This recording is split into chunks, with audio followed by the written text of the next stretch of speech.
Hi welcome to Parnika maths. Inter maths 2B marks circles chapter discuss చేస్తున్నాం కదా. Exercise 1Cలో first రోమన్లో first problem దాకా లాస్ట్ వీడియోలో కంప్లీట్ అయిపోయింది. సెకండ్ ప్రాబ్లం నుంచి ఈ వీడియోలో చూద్దాం. క్వశ్చన్ చూడండి ఏమి ఇచ్చారు. Find the equation of the normal at P of the circle S equals to 0 where P and S are given by. PS ఇచ్చినప్పుడు ఈక్వేషన్ ఆఫ్ నార్మల్ అంట. లాస్ట్ వీడియోలో చెప్పాను, ఫార్ములా గుర్తుందా? ఏంటి మా ఫార్ములా ఈక్వేషన్ ఆఫ్ నార్మల్కి? x minus x1 into y1 plus f minus y minus y1 into x1 plus g is equals to 0. Formula తెలిస్తే చాలు ఈజీగా సాల్వ్ చేయొచ్చు.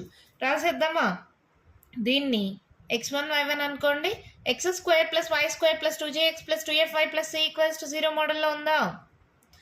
y square plus 2gx plus 2fy plus c equals to 0. అంటే 2g value ఎంతమా? 1. అంటే g equals to ఏమవుతుంది? Half. అలాగే 2f value ఎంత? 1. f equals to 1/2. అలాగే c ఈక్వల్స్ టు -24. దీన్ని x1 y1 అనుకున్నానా? Equation of normal is, formula గుర్తుంది కదమ్మా, x minus x1 into y1 plus f minus y minus y1 into x1 plus g is equals to 0. ఓకేనా?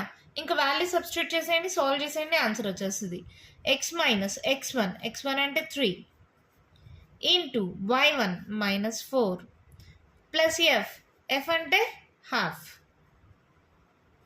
Minus y minus y1 minus into minus మా plus అవుతుంది 4 x1 3 g plus half is equals to 0. అవునా? First దీన్ని solve చేసుకుని దీంతో multiply చేసుకుందాం. Step by step చేస్తాను, confuse అవ్వద్దండి. x minus 3 ఇంటూ 2 LCM తీసుకోండి, 4 2s are 8 minus 8 plus 1 minus y plus 4 into 2 LCM తీసుకోండి, 3 2s are 6 plus 1 is equals to 0. అవునా? ఇదేమవుతుంది? x minus 3 ఇంటూ 8లో 1 పోతే ఎంతమా? 7 minus 7/2 minus of y plus 4 into 6 plus 1 7/2. రెండిట్లో 7/2 common తీసేయచ్చు కదా. So రెండిట్లో 7/2 common తీసేయండి. ఇప్పుడు ఏమవుతుంది? ఇక్కడ 7/2 పోతే మైనస్ ఉంది, సో మైనస్తో మల్టిప్లై చేయండి. అర్థమవుతుందా? లేదా -7/2 కామన్ తీసేసేయండి, అప్పుడు డౌట్ ఉండదు కదా. -7/2 పోతే ఏం మిగిలింది? x minus 3 మిగిలింది. ఇక్కడ -7/2 పోతే ఇక్కడ ఏం మిగిలింది? మైనస్ కామన్ తీసేసమ్మా, y plus 4 is equals to 0. ఈ 7/2 ఇటు సైడ్కి వెళ్తే ఏమవుతుంది? 0 ఇంటూ 2/7 అవుతుంది. 0 ఇంటూ ఎనీథింగ్ 0. సో ఇదేమైంది? x ప్లస్ y, 4లో 3 పోతే 1, x plus y plus 1 equals to 0. అంతే, ఈక్వేషన్ ఆఫ్ నార్మల్ వచ్చేసింది. సింపుల్ మా. ఇక్కడ -7/2 కామన్ తీసేసా, ఈ మైనస్ ఉంది కదా, -7/2 తీసేస్తే ఇక్కడ y ప్లస్ 4, ఇక్కడ x minus 3. ఈ 7/2 అటు సైడ్కి పంపించేస్తే 0 అయిపోయింది. x ప్లస్ y, 4లో 3 పోతే 1. ఓకేనా? అర్థమైందా? నెక్స్ట్ వన్ చూద్దామా. చూడండి మా, దీంట్లోనే p వాల్యూ ఇచ్చారు, s వాల్యూ ఇచ్చారు, ఈక్వేషన్ ఆఫ్ నార్మల్ కనుక్కోమన్నారు. ఇది ప్రీవియస్ క్వశ్చన్ పేపర్స్లో 2 మార్క్స్కి ప్రాబ్లం ఇచ్చారు మా. దీన్ని x1 y1 అనుకోండి. ఇక్కడ ఏమవుతుంది? x square plus y square plus 2gx అంటే 2g వాల్యూ -10 అంటే g వాల్యూ ఏమవుతుంది? 5 -5. అలాగే 2f ఈక్వల్స్ టు -2 అయితే f equals to -1. c value అవసరం లేదు కదా. So equation of normal is ఏంటి formula? x minus x1 into y1 plus f minus y minus y1 into x1 plus g is equals to 0. Formula గుర్తుంటే problem salvation చాలా అంటే చాలా easy మా. x minus x1 అంటే 3, y1 అంటే 5, f అంటే -1, y minus y1 5, x1 3 plus g అంటే -5 is equals to 0.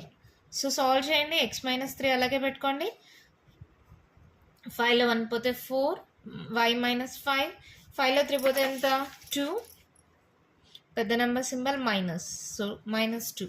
So multiply చేయండి. 4x minus 4 3 is 12. ఇప్పుడు ఇది అలాగే పెట్టుకోండి, ఇక్కడ మైనస్ అలాగే పెడుతున్నా. ఈ -2తో మల్టిప్లై చేయండి. -2 into y -2y minus into minus plus 5 2 is 10 is equals to 0. అర్థమైందా? ఈ మైనస్ అలాగే ఉంది, ఈ రెండింటిని మాత్రమే మల్టిప్లై చేశాను. 4x minus 12 minus into minus plus 2y plus into minus -10 equals to 0. 4x plus 2y 12 10 same symbol కదా, యాడ్ చేయండి. ఏమవుతుంది? -22 equals to 0. Oh sorry, 2 common తీయచ్చు కదా. సో 2 కామన్ తీసేసేయండి. 2 కానీ కామన్ తీస్తే 2 2s 2 1s 2 11s. ఇది మల్టిప్లై అవుతుంది, అటు సైడ్కి వెళ్తే డివైడ్ అవుతుంది. 0/2 అన్నా కూడా జీరోనే. సో మన ఆన్సర్ ఏమవుతుంది? 2x plus y minus 11 equals to 0. అంతే. ఎంత సింపుల్గా ప్రాబ్లం అయిపోయింది కదా. ఫార్ములా వస్తే చాలు. మ్యాథ్స్లో చాలా వరకు చాలామంది మిస్టేక్స్ చేసేది ఏంటంటే సింబల్స్. కేర్ఫుల్గా ఉండండి. ఈ మైనస్ అనేది మల్టిప్లికేషన్ రెండింటికి కామన్. సో -2తో ఫస్ట్ మల్టిప్లై చేసేసి మొత్తానికి మైనస్తో మల్టిప్లై చేశాను. ఇలాంటి దగ్గరలో చాలామంది మిస్టేక్స్ చేసేస్తారు, ప్రాబ్లం మిస్టేక్ అయిపోతుంది. సో కేర్ఫుల్గా చూడండి. ప్రీవియస్ క్వశ్చన్ పేపర్స్లో ఇది 2 మార్క్స్కి చాలా 2-3 క్వశ్చన్ పేపర్స్లో అడిగారు. ఓకేనా? మా నెక్స్ట్ ప్రాబ్లం చూద్దామా? థర్డ్ వన్ ఇక్కడ కూడా ఒక పాయింట్ ఇచ్చారు, సర్కిల్ ఈక్వేషన్ ఇచ్చారు, ఈక్వేషన్ ఆఫ్ నార్మల్ కనుక్కోమన్నారు. సర్కిల్ అంటే మనకు జనరల్ ఫామ్ ఎలా ఉండాలి? x² + y² + 2gx + 2fy + c = 0. కానీ ఇక్కడ 3 × x² + y² ఉంది. సో ఏం చేద్దాం? ప్రతిదాన్ని 3తో డివైడ్ చేసేద్దాం. డివైడింగ్ ఈచ్ టర్మ్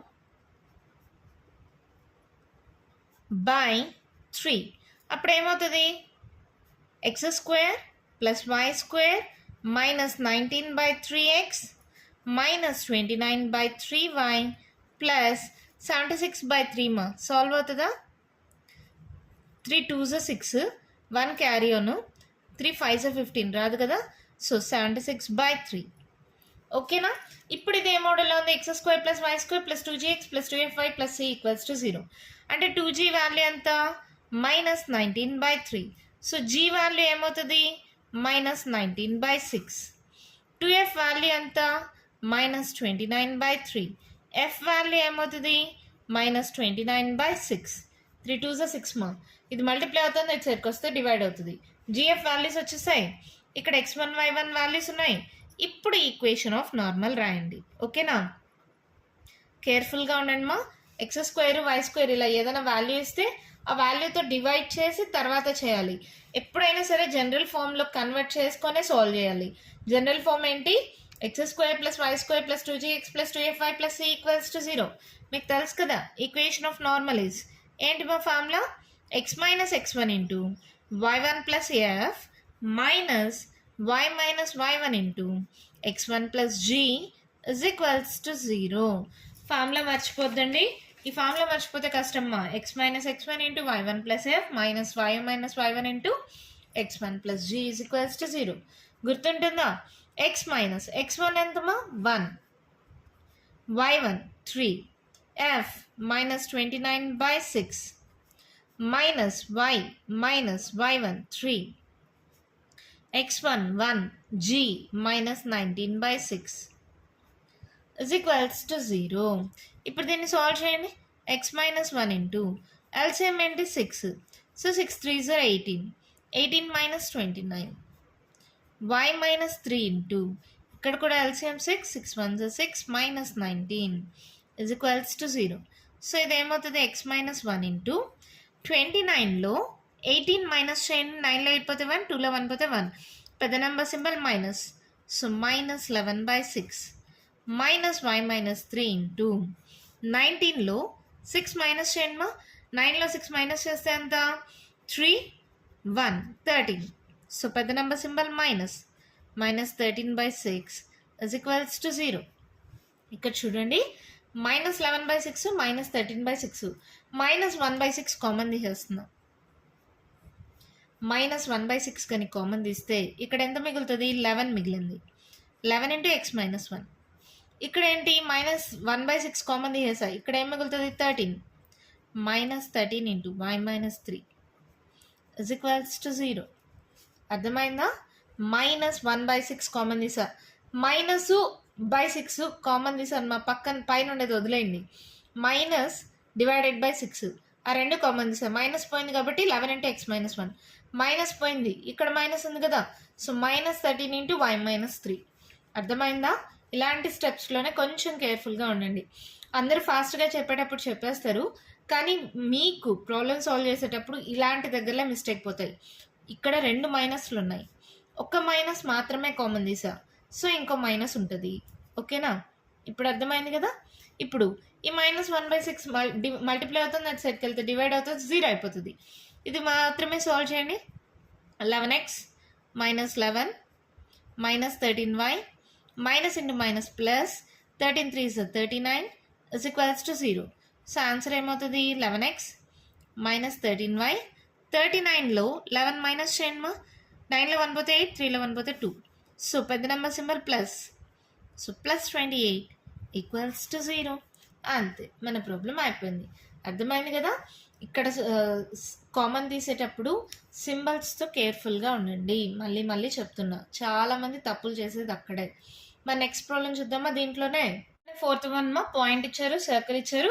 ఇక్కడ చూడండి 2g = -22, so g = -11, 2f = -4, so f = -2 వచ్చింది. ఈక్వేషన్ ఆఫ్ నార్మల్ మీకు తెలుసు, జస్ట్ వాల్యూ సబ్స్టిట్యూట్ చేయండి. x1 ఎంత 1, y1 ఎంత 2, f ఎంత -2, అవునా. మైనస్ ఆఫ్ y ఎంత, సారీ y - y1 ఎంత 2, x1 ఎంత 1, g ఎంత -11 is equals to 0. 2లో 2 పోతే 0 మా, 0 అంటే ఎనీథింగ్, ఇదంతా 0 అయిపోతుంది. మైనస్ ఇది చూడండి y - 2 ఇంటూ 11లో 1 పోతే ఎంత 10 -10 is equals to 0. Minus into minus plus అయిపోతుంది కదా, సో 10y. మళ్ళీ ఇక్కడ ఈ మైనస్ని కామన్ తీసేస్తాను, so minus into minus plus అయిపోయింది. లేదంటే మీకు అర్థం అవడం కోసం ఫస్ట్ మైనస్ అలాగే పెట్టుకోండి. -10తో మల్టిప్లై చేయండి, -10y minus into minus plus 10 2 is 20 is equals to 0. ఓకేనా. ఇప్పుడు మళ్ళీ మైనస్ కామన్ తీయండి, అప్పుడు ఏమవుతుంది? మైనస్ ఇంటూ మైనస్ ప్లస్ అయిపోతుంది. 10y - 20 is equals to 0. 10y is equals to 20, so y equals to 20/10, so y equals to 2. మనకి answer y = 2 వచ్చింది కదా. ఇది ఈక్వేషన్ ఆఫ్ నార్మల్ అయినా అవునమ్మా. ఇక్కడ చూడండి, నార్మల్గా x యాక్సిస్ y యాక్సిస్ ఇలా తీసుకున్నామంటే x యాక్సిస్ అంటే y = 0 లైన్ అనుకుంటాం కదా. అలాగే ఇక్కడ పాయింట్ 2 దగ్గర వచ్చే straight line which is parallel to x axis ఎలా ఉంటుంది? y = 2. So equation of normal ఇలా కూడా ఉండొచ్చు. ఓకేనా. దీంతో ఫస్ట్ రోమన్లో ఉండే ప్రాబ్లమ్స్ కంప్లీట్ అయిపోయాయి. ఇప్పుడు సెకండ్ రోమన్లో ఉండే ప్రాబ్లమ్స్ డిస్కస్ చేద్దాం. ఫస్ట్ వన్ క్వశ్చన్ చూడండి ఏమన్నారు. Find the length of the curve intercepted by the circle on the line y = x - 3. Length of curve కనుక్కోమన్నారు కదా.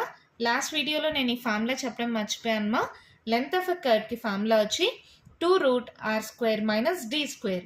r అంటే radius of the given circle, d అంటే perpendicular distance from the centre to the given line. ఈ d అనేది మీరు already straight lines chapter first year 1bలో నేర్చుకుంటారు మా. d is the perpendicular distance from center to the straight line అని. Formula గుర్తుందా? Modulus of lx1 + my1 + n by √l² + n².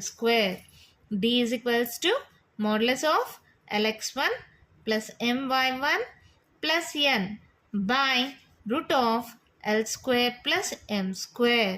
ఈ formula మీరు ఆల్రెడీ ఫస్ట్ ఇయర్ 1bలో స్ట్రైట్ లైన్స్లో నేర్చుకున్నారు. గుర్తుందా? ఒక సర్కిల్ మా, ఒక స్ట్రైట్ లైన్ ఉందనుకోండి, ఇక్కడ సెంటర్ నుంచి స్ట్రైట్ లైన్కి పర్పెండిక్యులర్ డిస్టెన్స్కి formula d = modulus of lx + my + n by √l² + m². గుర్తుందా?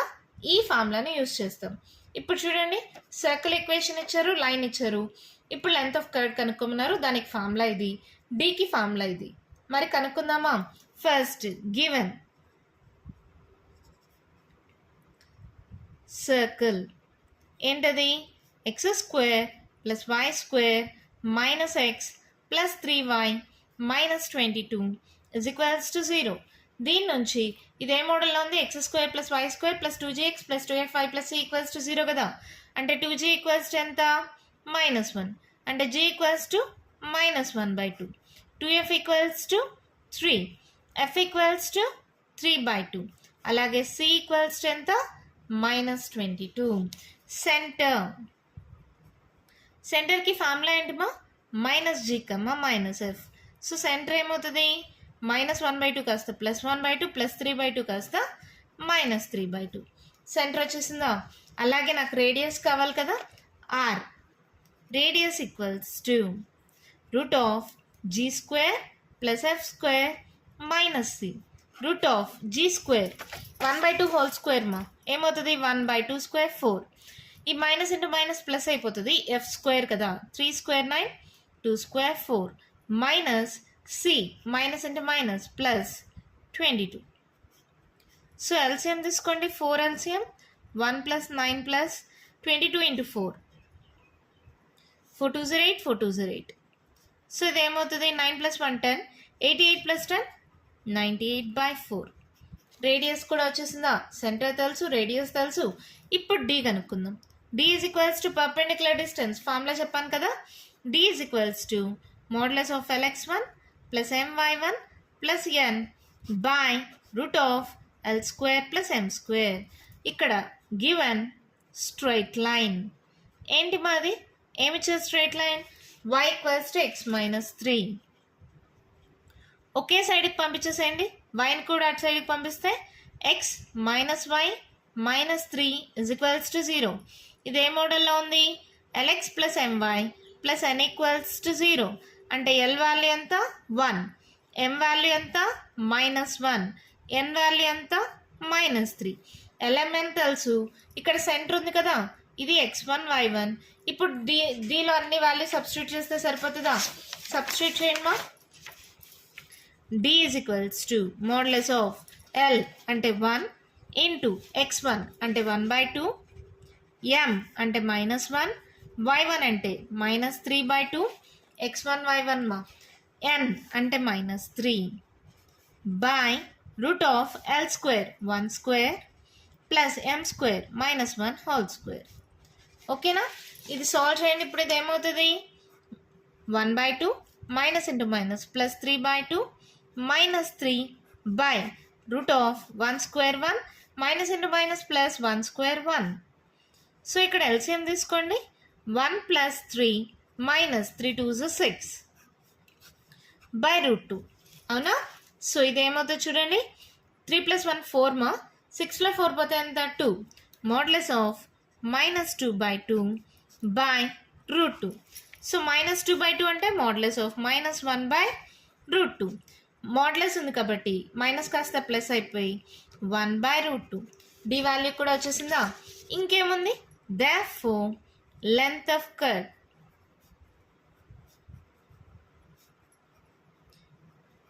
is equals to 2√r² - d². Formula మర్చిపోద్దండి, 2√r². r² మా అంటే రూట్ పెట్టనక్కర్లేదు, ఇది r వాల్యూ.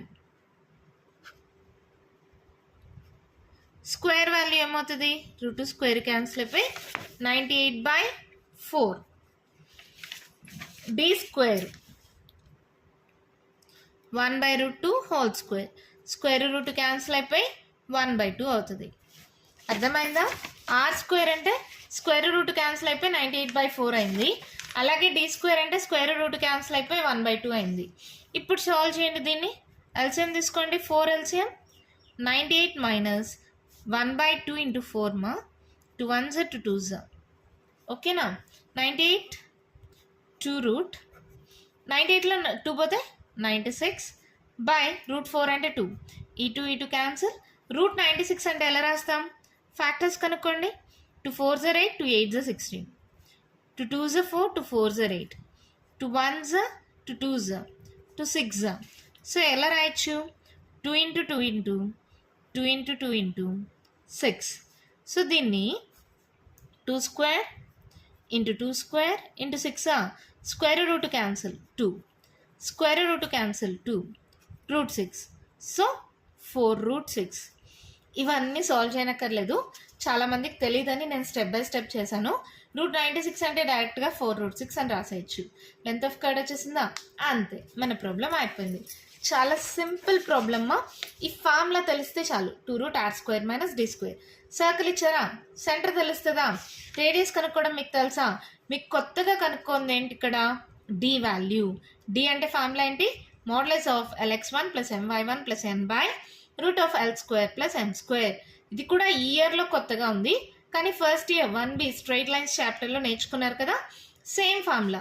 ఇక్కడ సెంటర్ x1 y1 అనుకుంటాం, ఇంకా ఇచ్చిన స్ట్రైట్ లైన్ నుంచి LMN వాల్యూస్ కనుక్కుంటాం. అన్ని సబ్స్టిట్యూట్ చేస్తే డి వాల్యూ వచ్చేస్తుంది. లెంత్ ఆఫ్ కర్డ్లో 2√r² - d² వాల్యూ సబ్స్టిట్యూట్ చేస్తే ఆన్సర్ వచ్చేస్తుంది. ఈజీగా ఉంది కదా, అర్థమైంది కదా. ఇదే మోడల్లో ఇంకోటి చేద్దాం, మీకు ఏమైనా డౌట్ ఉన్నా క్లారిఫై అయిపోతుంది. మరి సెకండ్ వన్ చూద్దామా? అయితే వన్ క్వశ్చన్ చూడండి. ఈ క్వశ్చన్ కూడా ప్రీవియస్ క్వశ్చన్ పేపర్స్లో 4 మార్క్స్కి ఇచ్చారు, సో ఇంపార్టెంట్ క్వశ్చన్ చూడండి. ఏమి ఇచ్చారు? Find the length of the curve intercepted by the circle on the line x + y + 1 = 0. ఇచ్చిన circle equation. So x² + y² + 2gx + 2fy + c = 0. So g value ఏమవుతుంది? 2 1s 2 4s. అలాగే 2f = -2, so f = -1, అలాగే c = -8. Given line ఏంటది? x + y + 1 = 0. ఇది ఏ మోడల్లో ఉంది? lx + my + n = 0. అంటే l = ఎంత? 1, m = 1, n = 1. LMN వాల్యూస్ తెలిసిపోయినాయి, GFC వాల్యూస్ తెలిసాయి. సో సెంటర్ ఏమవుతుంది? -g, -f. సో 4, 1. అలాగే రేడియస్ కనుక్కోండి. రేడియస్ ఏమవుతుంది? √g² + f² - c. g², 4² 16. Minus into minus plus అయిపోతుంది మా. f² కూడా మైనస్ ఇంటూ మైనస్ ప్లస్ అవుతుంది. 1² 1, minus into minus plus, c value 8. ఓకేనా? ఇక్కడ 8 + 1 9 అవుతుంది. 16 + 9, సో 9 + 6 అంటే 15, 25. √25 అంటే 5. ఓకేనా? r వాల్యూ వచ్చేసింది. ఇప్పుడు d = ఏంటి formula? Modulus of lx1 + my1 + n by √l² + m². l value ఎంత? 1 ఇంటూ x1 వాల్యూ ఎంత? ఇది x1, ఇది y1. సో 1 × 4 అంటే 4, my1 ఇది కూడా 1 ఇంటూ y1 మళ్ళీ 1, 1 × 1 1 ప్లస్ n బై √1² అంటే 1 ప్లస్ m² అంటే 1² 1. 4 5 6 6 బై √2, 6 బై √2 వచ్చేసిందా? ఇప్పుడు ఈజీగానే లెంత్ ఆఫ్ కర్డ్ కనుక్కోవచ్చు కదా. ఏంటి ఫార్ములా? 2√r² - d².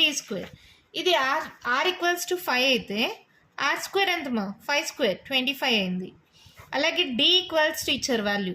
ఇప్పుడు d² ఏమవుతుంది? 6 బై √2 హోల్ స్క్వేర్. మా r = 5 అయితే r² ఏమవుతుంది? 5² 25. ఓకేనా? d² అంటే దీనికి whole square. 6 6 36, square root cancel 2 అవుతుంది. ఈ రెండు క్యాన్సిల్ చేశాను. 2 1s 2 8s. So d² value ఎంత? 18. సో సబ్స్టిట్యూట్ చేయండి డైరెక్ట్గా. 2√r² 25 - d² 18. 25లో 18 మైనస్ చేయండి. 15, 15లో 8 మైనస్ చేస్తే ఎంత? 5 6 7. సో క్యారీ ఆన్ ఇచ్చేసింటాం 7. సో ఇది ఏమవుతుంది? 2√7. అంతే, మన ప్రాబ్లం కంప్లీట్ అయిపోయింది. ఏం లేదంటే యూనిట్స్ రాసేయండి, లెంత్ కదా, సో యూనిట్స్ రాసా. ఎంత సింపుల్గా ఉంది కదా. సర్కిల్ నుంచి సెంటర్ కనుక్కుంటాం, రేడియస్ కనుక్కుంటాం. ఇచ్చిన straight line lx + my + n = 0కి ఈక్వేట్ చేస్తే LMN వాల్యూస్ వచ్చేస్తాయి. d is the perpendicular distance from the center. So formula ఏంటి? Modulus of lx1 + my1 + n by √l² + m². ఇది x1 y1 అనుకోండి, substitute చేయండి, d value వచ్చేస్తుంది. Length of కర్డ్కి formula 2√r² - d². First problem చెప్పినప్పుడు పెద్దగా అనిపించింది కదా. సెకండ్ ప్రాబ్లం సాల్వ్ చేసినప్పుడు ఎలా అనిపించింది? కొంచెం ఈజీగా అనిపించింది కదా. ఇలాంటి మోడల్లోనే ఇంకో ప్రాబ్లం సాల్వ్ చేద్దాం, అప్పుడు ఇంకా ఈజీగా అనిపిస్తుంది.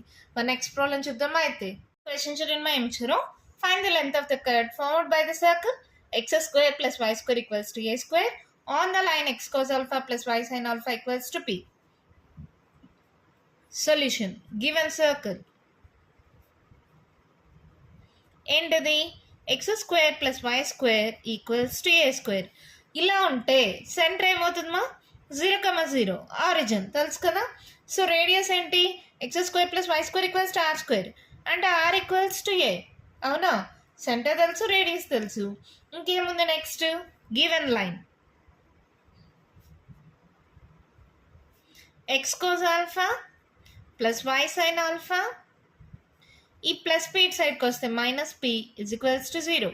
ఇది ఏ మోడల్లో ఉంది LX plus m y plus n equals to 0. X పోతే ఎల్ వాల్యూ ఎంత కాజ్ ఆల్ఫా, వై పోతే ఎం వాల్యూ ఎంత సైన్ ఆల్ఫా, ఎన్ వాల్యూ ఎంత మైనస్ పి. సో ఆర్ తెలుసు, ఇంకా డి కనుక్కోవాలి. డి అంటే ఏంటి modulus of l x one plus m y one plus n by root of L square plus M square. x1 y1 అంటే సెంటరే కదా. సో 0 అంటే ఎనీథింగ్ 0 అయిపోతుందమ్మా. తర్వాత modulus of n p, n value minus p. అర్థమైందా? x1 y1 వాల్యూ 0, 0 అంటే ఎనీథింగ్ 0 అయిపోయింది. ఎన్ వాల్యూ వచ్చి minus P అయింది. Root of L square cos square alpha plus M square sine square alpha. Modulus ఉంది కాబట్టి అదేమవుతుంది ప్లస్ పి అయిపోతుంది. Divided by root of sine square alpha plus cos square alpha. మీకు trigonometric identity తెలుసు కదా, first ఇయర్లో నేర్చుకున్నారు కదా. Sine square theta plus cos square theta equals to 1 గుర్తుందా. సో రూట్ 1 ఎంత 1. So D equals to P వచ్చేసిందా. Therefore length of curve is equals to 2 root R square minus D square. So 2 root R square మా R equals to A అయితే R square equals to A square. ఇక్కడ కూడా D equals to P అయితే D square equals to P square. 2 root A square minus P square. అంతే, మన problem complete అయిపోయింది. ఎంత ఈజీగా ఉంది కదా. ఇలా ఉంటే సర్కిల్ సెంటర్ తెలుసు, ఇదే రేడియస్ ఆర్ స్క్వేర్ ఇది. సో డైరెక్ట్గా r square equals to A square రాసేసుకోండి, no problem. R equals to a రాకపోయినా ఇచ్చిన equation l x plus m y plus n equals to 0తో కంపేర్ చేస్తే ఎల్ఎంఎన్ వాల్యూస్ వచ్చేసాయి. మీకు ఈ ఫార్ములా తెలుసు x1 y1 0 కాబట్టి n value minus p, l square sine square theta plus cos square theta value 1 అయిపోయింది. రూట్ 1 అన్నా 1 కదా. సో డి వాల్యూ వచ్చి పి అయింది. ఇంకా జస్ట్ సబ్స్టిట్యూట్ చేస్తే ఫార్ములాలో ఆన్సర్ వచ్చేసింది. ఎంత ఈజీగా ఉన్నాయి కదా ప్రాబ్లమ్స్. ఇంకా కంటిన్యూషన్ ప్రాబ్లమ్స్ ఉన్నాయి, నెక్స్ట్ వీడియోలో డిస్కస్ చేద్దాం. ఈ వీడియోలో నేను చెప్పిన ప్రాబ్లమ్స్లో ఇంకా మీకు ఏమైనా డౌట్స్ ఉంటే కామెంట్ బాక్స్లో ఇవ్వండి. మీకు కానీ ఈ వీడియో నచ్చినట్టయితే లైక్ చేయండి, షేర్ చేయండి, నా ఛానల్ని సబ్స్క్రైబ్ చేసుకోండి. Thank you.